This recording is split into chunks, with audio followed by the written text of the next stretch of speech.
자, 그 다음에 한번 읽어보시겠어요?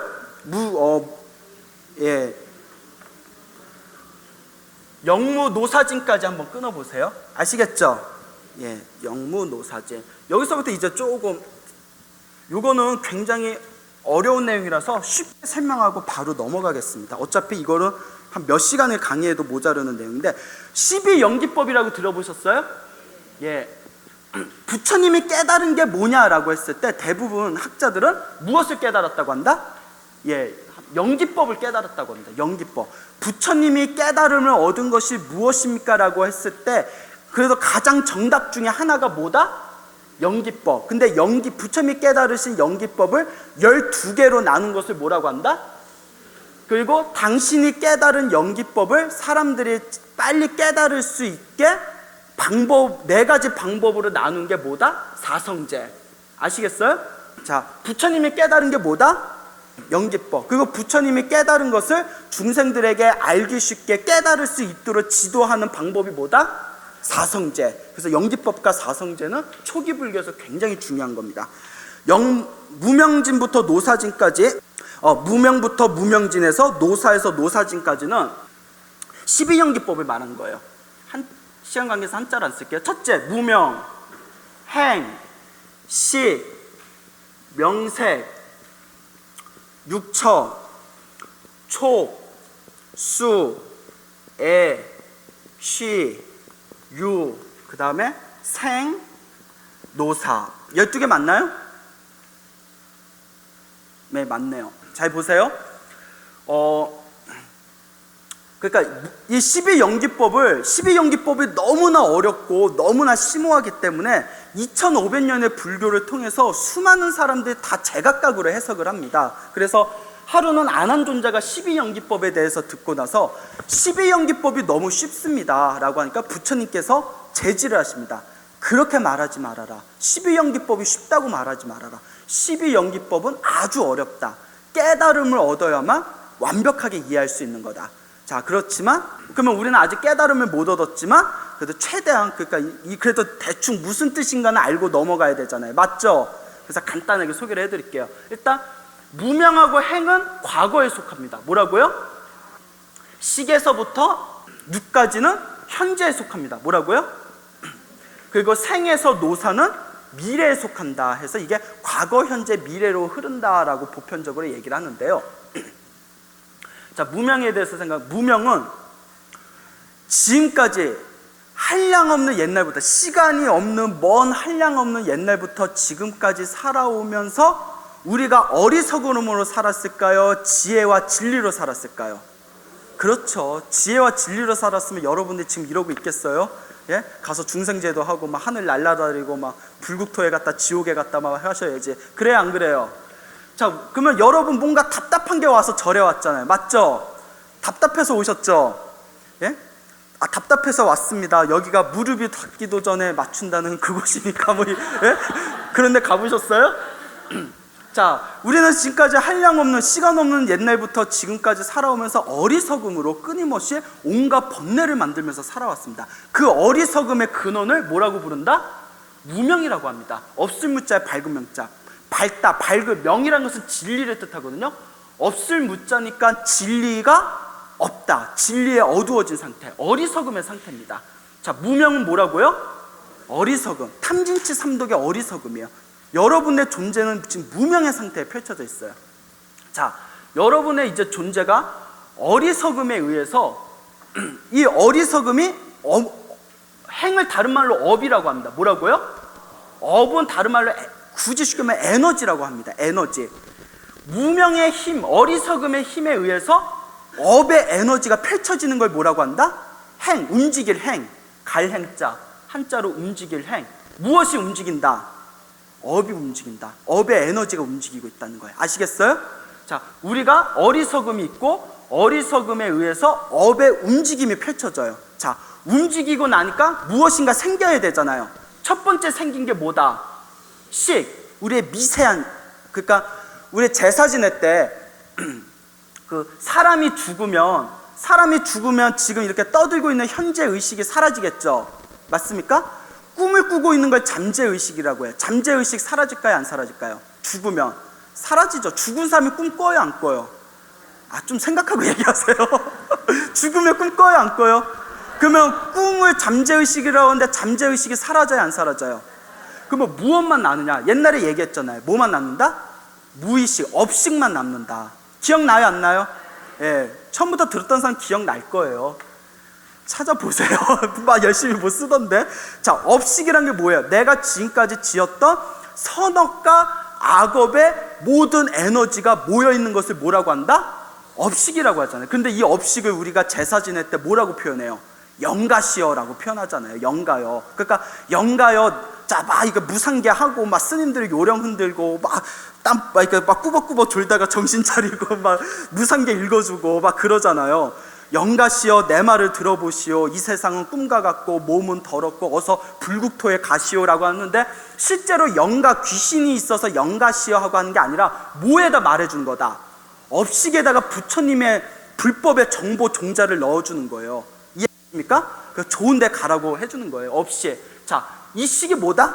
업식이 이제 완 펼쳐지는 거예요. 이해 가십니까? 이제 업식이 이제 펼쳐지면서 이 업식에 의해서 자, 우리의 극도의 어리석음에 업의 에너지가 펼쳐져서 이 업식이 이제 확연하게 이제 펼쳐지기 시작하는 거예요. 명과 색, 명은 정신을 말하고 색은 육체, 물질을 말합니다. 자, 어떤 사람이 죽어서 그 어떤 업식이 있는데 이 업식이 영가라는 그 업식이 진리의 상태다, 어리석음의 상태다. 어리석음의 상태죠. 진리의 상태면 자기가 태어나고 싶은데 마음대로 태어나고 죽을 때 마음대로 죽을 수 있는데 지금 우리가 죽으면 어떤 상태가 된다? 무명, 영가, 만약에 영가라고 했을 때 중음신이라고 부를게요. 따라해보세요. 중음신. 예, 이제 영가를 불교 용어로 중음신이라고 해요. 무명의 상태예요.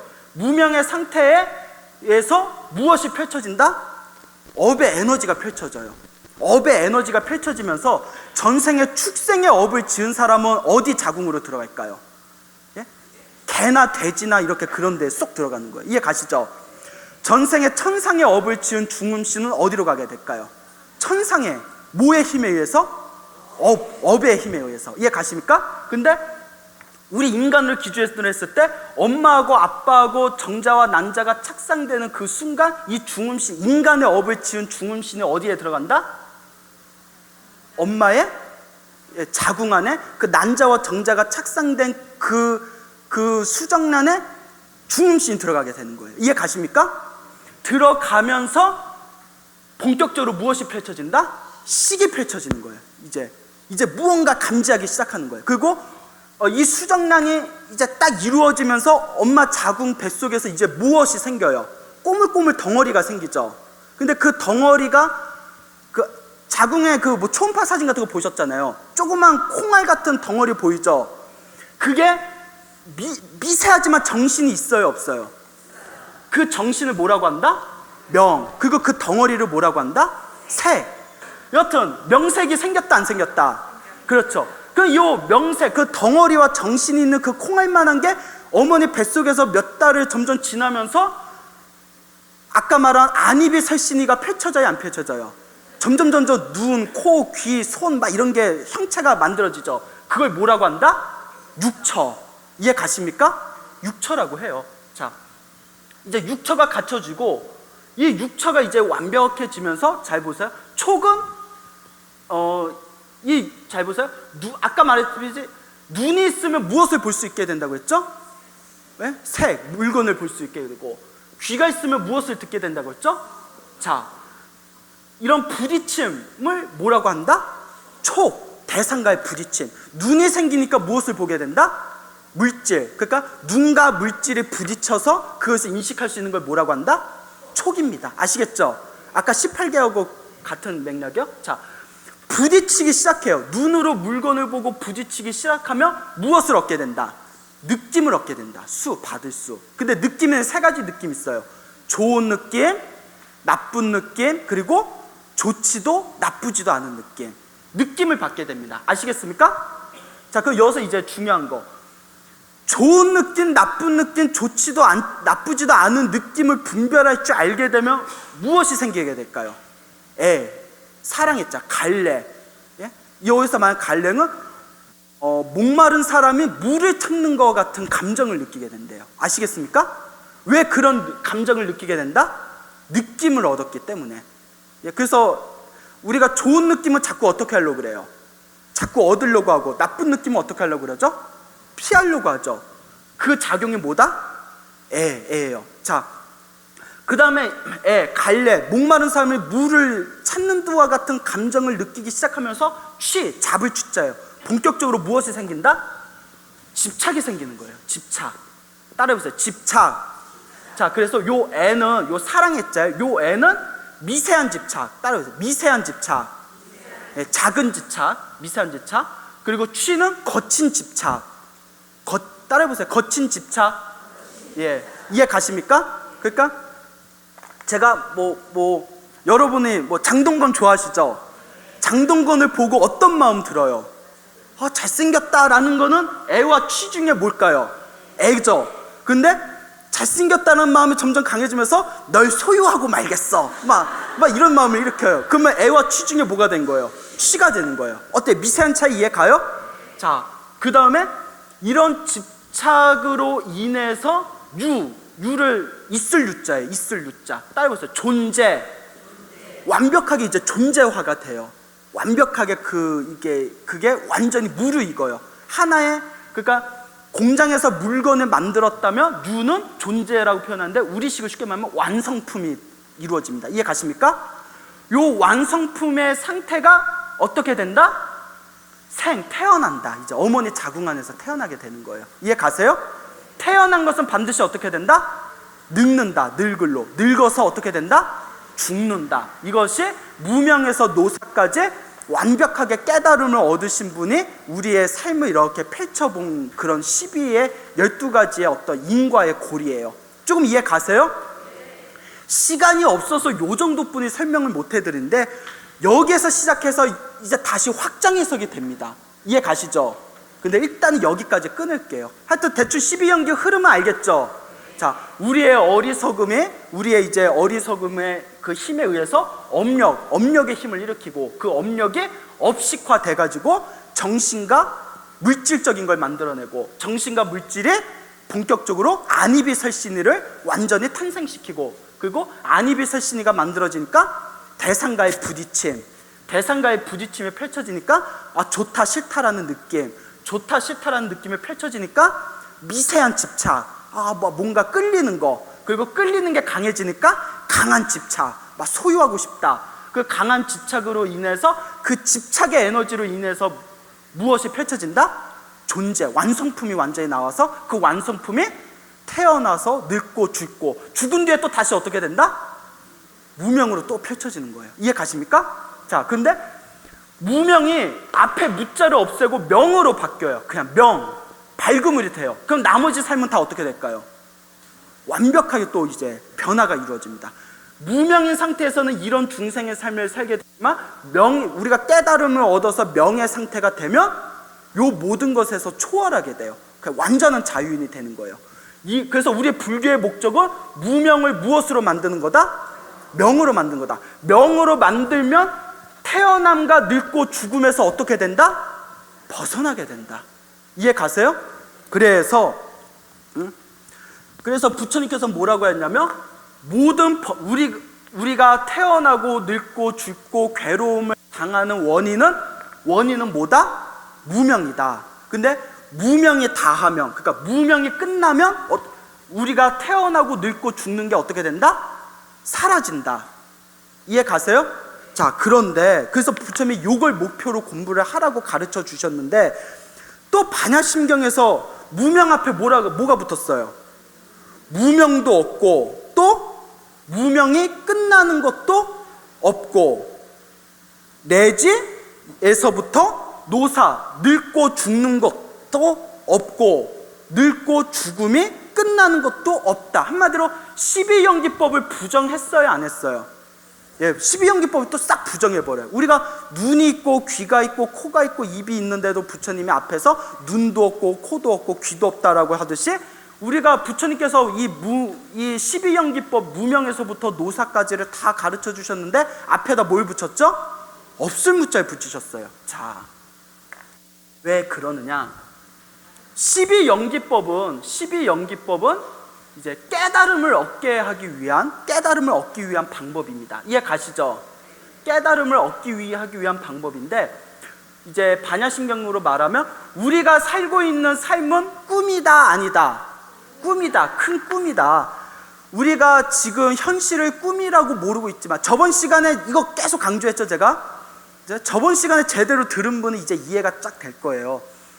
우리가 지금 현실이 꿈이라고 모르고 있지만 부처님의 입장에서는 이 모든 세계가 뭐다? 꿈과 같다. 근데 꿈에서 깨어나는 게 뭐라고 했다? 대가, 깨달음이라고 했다. 맞죠? 그러면 12연기법은 꿈에서 깨게 하는 방법이 아니에요. 그런데 꿈에서 완전히 깨고 나면 12연기법이 필요가 있어요, 없어요? 없게 되죠. 그래서 나온 말. 그 여러분들이 나중에 금강경을 배우셔야 돼요. 왜냐? 지금 이런 얘기했습니다. 금강경에 우리가 저기 이쪽 섬에서 이쪽 섬까지 건너려면 뭐가 필요하다? 뗏못이 필요하다. 뗏못을 필요해서 그 배를 통해서, 배라고 할게요.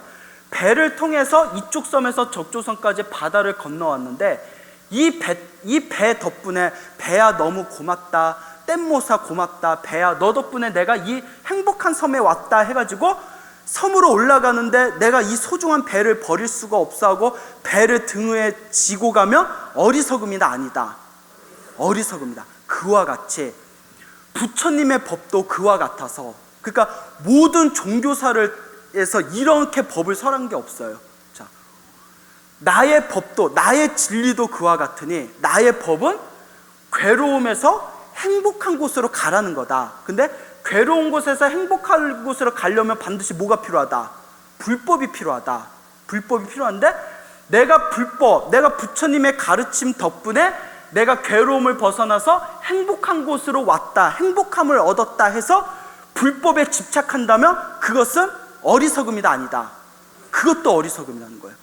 완벽한 깨달음과 완벽한 행복을 얻었으면 궁극에는 무엇도 놓아버려야 된다? 불법, 부처님의 법도 놓아버려야 된다. 예? 여러분, 기독교나 다른 모든 종교에서 그대가 행복을 얻었으면 성경도 버리고 예수도 버리고 성모 마리아도 버리십시오라고 들은 적 있어요, 없어요? 불교만이 유일하게 이렇게 얘기합니다. 그대가 완전히 깨달음을 얻었고 완전히 행복을 얻었으면 부처도 죽여버리고 보살도 죽여버리고 아라한도 죽여버리십시오. 예? 조금이라 아무리 좋은 거라도, 아무리 뛰어난 거라도 조금이라도 집착하는 마음이 있다면 그것은 꿈에서 완전히 깬 거에 아니에요. 아니죠. 완전히 깨달음을 얻은 거에 아니에요. 아니죠. 그래서 금강경에서 그렇게 얘기합니다. 예? 예.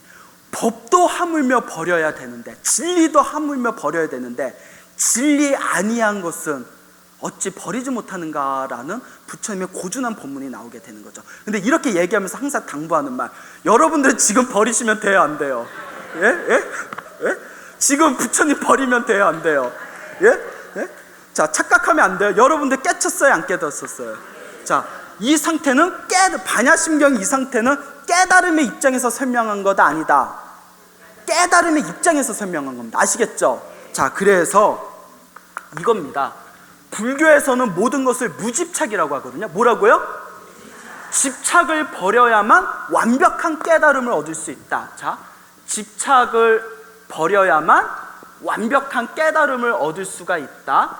그리고 깨달음에조차도 집착하면 어떻게 된다? 완벽한 깨달음이 아니다. 그래서 깨달음을 얻으면 깨달음도 결국 버려야 된다, 안 버려야 된다? 결국 버려야 된다는 거예요. 여러분들 공부 열심히 하면 그 도리를 아실 거예요. 예? 그럼 뭐 너는 아냐? 이러면 저도 할 말 없고요. 예? 자, 근데 중요한 거, 집착을 버리는데 두 가지의 집착을 버리는 게 있어요. 첫째, 따라해보세요. 나라는 집착을 버리면 소승불교가 완성됩니다. 이해 가시죠? 근데 소승불교는 나라는 집착은 버렸는데 진리라는 집착을 버렸을까요, 못 버렸을까요? 진리라는 집착은 못 버렸어요. 나는 버렸는데, 나라는 것은 버렸는데 그 미세한 진리, 부처님의 법, 부처님의 가르침이라는 건 버리지 못했어요. 그것을 나라는 집착을 버리는 것을 소승불교라고 하는데, 진리에 대한 집착은 버리지 못했을 때 진리, 불법이라는 것도 버리게 됩니다. 자, 진리라는 집착 따라해 보세요. 진리라는 집착, 불법이라는 집착. 진리라는 집착조차도 완전히 버릴 때 우리는 그것을 무슨 불교라고 한다? 대승불교라고 합니다. 자, 여러분 앞에서 말한 따라해 보세요. 오온은 크게 두 가지로 뭐라고 했죠? 정신과 육체, 오온. 그 다음에 18개 따라해 보세요. 18개는 뭐라고 했죠? 나를 중심으로서 펼쳐진 모든 세계. 맞습니까? 예.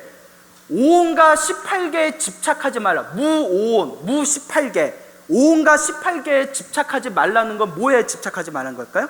나라는 것에 집착하지 않는 것을 뜻합니다. 이해 가세요? 자, 그럼 나라는 것을 집착하지 않아서 소승의 가르침이 완성됐어요. 그 다음엔 무엇을 버려야 될까요? 진리라는 집착. 자, 진리는, 자, 따라해보세요. 12연기법. 그 다음에 바로 설명드릴 사성제. 그러니까 나라는 집착을 버리려면 12연기법과 사성제를 깨달아야 되거든요. 그래서 12연기법과 사성제를 깨달아서 나라는 집착이 사라졌어요.